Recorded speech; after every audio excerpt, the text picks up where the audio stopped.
Hello and welcome to the Below Bambi first ever series, Into the Below, where we talk bunch of stuff. Today we're gonna talk about anime. Yes, anime. The anime that we're gonna talk about today is one of my dearest show, which is Miss Kobayashi Dragon's Maid. Miss Kobayashi Dragon's Maid is a 2017 anime produced by Kyoto Animation Studio. If you're unfamiliar with Kyoto Animation, they are a small company who produce plenty of shitty anime that no one watch. The story begins with Tohru, the dragon, flapping her wings and flying to the Kobayashi houses. Confuse the poor Kobayashi who wonders why there's a huge ass dragon on the front door. Then one of the most memorable opening song of all time smack you in the face.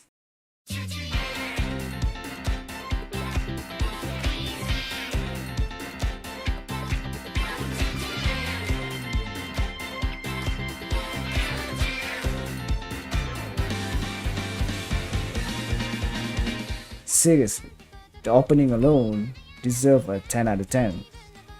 It's charming, it's catchy, and it represents what this anime is all about. Anyway, Kobayashi, who was still surprised by the scenario, graciously allowed Tohru in. Tohru recalls Kobayashi that she is welcome to live with her, but Kobayashi has no memory of this. The energetic Tohru then asks to work for her as a maid, but Kobayashi refuses, making Tohru depressed. While this is going on, Kobayashi realizes she is late for work and asks Tohru to offer her a flight. Kobayashi teaches Tohru how to be a decent maid later at night, but at first she uses her dragon's ability to complete all of the tasks that she has been taught, which disappoints Kobayashi, but soon Tohru learns how to complete all of the tasks as a human. As the time passes, Kobayashi portrays the lives of a human society. Tohru became friendlier to the others around her despite she's a dragon, and this concerns Kobayashi. She's wanted to know about Tohru's origin, but she was afraid that this would upset her. When they are still shopping, a thief appears in the district. Tohru asks Kobayashi for permission to stop the thief. Kobayashi tells Tohru not to reveal her dragon form to the public. Tohru agrees. She runs like a flash and stops the thief. Kobayashi is taken aback and fears that the people around her would get scared. She rushes to grab Tohru, but before she can reach her, the crowd began to cheer her for stopping the thief. Kobayashi was relieved to find that nothing had gone wrong. They return home hand in hand. This accident has brought the two of them close together. After that, a lowly dragon named Kanna visits Kobayashi houses. She asks Tohru to return to their world with her, but Tohru refuses, causing Kanna to get enraged. However, the action ends with this cute scene. Kobayashi knows that Kanna can't go back to her world, so she invites Kanna to live with her. Kanna accepted Kobayashi's invitation to stay with her, since she had nowhere else to go. The three girls continue to live together in their cramped apartment. This frustrates Kobayashi and she chooses to move since the space in her house was too little for three people to live in. After rejecting multiple options, the family discovered the ideal home for them. Kobayashi was irritated by the noise created by the new neighbor in their new home. When Tohru sees Kobayashi's annoyance, they urge the new neighbor to turn down the volume, which introduces a few new side characters. Kobayashi wanted to throw a little party to celebrate their new houses, so she invited her co-worker and some of Tohru's friends. This introduced us to a new character, Fanny, the introvert dragon, and Lukwa, the huge dragon. Kanna was seen staring at the youngster walking to the kindergarten a few days later by Kobayashi. Kanna asked Kobayashi if she could attend the kindergarten, and she agreed. Kanna became popular at school, but one girl out of nowhere, Saikawa, was envious of her success.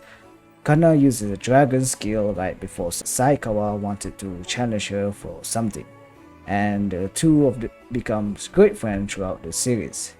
As the time passes, they pay a visit to Saikawa house, where they introduce her to a new character, Joji, who is obsessed with Maid cosplay. This ignites a Kobayashi otaku outburst and they begin chatting about maids, confusing the poor Tohru. They then went to local houses where they discover she was living with a lucky shota who gets. Then out of nowhere a new character Elma appears and smashes Kobayashi houses, challenging Tohru to a battle. Tohru uses a big brain to ignore Elma, so she teleports her to out of nowhere. The next day, Elma back to Kobayashi houses, forcefully asks Tohru to go back to their world. But Tohru just like, nah man, I'ma stay here. As Elma wanted to challenge Tohru again, she splat out of hunger. Tohru offered her a bun if she left the houses. Elma joyfully accepted the offer and she started working at Kobayashi office the next day. And Kobayashi taught her how to work and share some discussion with her. One day, when Kobayashi off from work, she got wasted and fell asleep in the train, dreaming of her first encounter with Tohru. In her dream, Tohru was defeated and believed she was about to die when Kobayashi pulled the blade from her body. They drank and laughed together, and as they were having such a great time, Kobayashi asked Tohru if she wanted to live with her, and Tohru gladly accepted her invitation. Kobayashi gets up and walks to her house, only to be confronted by Tohru's abomination. And just when you think the cute shit will never stop, the last episode will bonk the fuck out of you. While performing her regular grocery shopping, she was greeted by her own voice, which contradicted her own character and decision. She snapped when the voice told her to return to her world, and her father appeared, seizing her and dragging her back to their realm. Kana wanted to stop them, but it was too late. She was explaining to Kobayashi that Tohru had left her, leaving Kobayashi confused. They resumed their routine the next day without Tohru, showing how a mess they were without Tohru. The episode continues, depicting the house become a disarray without Tohru as a maid to clean it up. Kobayashi heard a knock at her door and discovered Tohru greeting her at the front door. But just when you think everything is over, her father reappeared.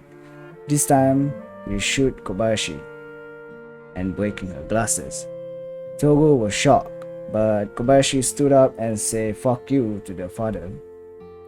This enraged him, and he summoned Tohru for a duel.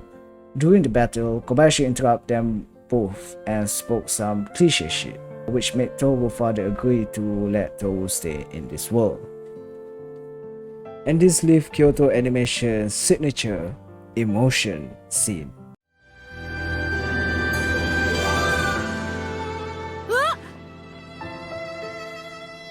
わがまま言っちゃってごめん。何をあげたらいいですか？全部あげます。そんなにいらん。